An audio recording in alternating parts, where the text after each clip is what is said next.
जय जगन्नाथ सांग मैंने आज ब्लॉगटी आमर आरंभ होता ठाकुर पूजार सकाल सब कम सारीदे तापर मु रेडी हो ठाकुर पूजा करदे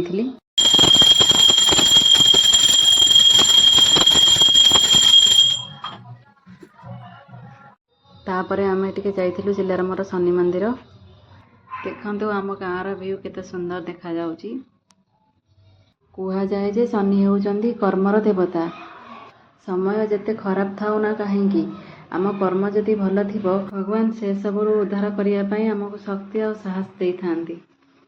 जहाँ हेउ आज टिके लेट्रे जाइलु बोली शनिदेव पूजा टिके देखिपारू कहीं सकाळु सकाळु गले मंदिर ताला पड़ी थाए बाहर दीप टिके जाई दे आसवाक पड़ी थाए। मंदिर आसी आम दुईजा मिसिकी जलखिया खाई देइथिलु। पुणी काली देखा रोची जय जगन्नाथ।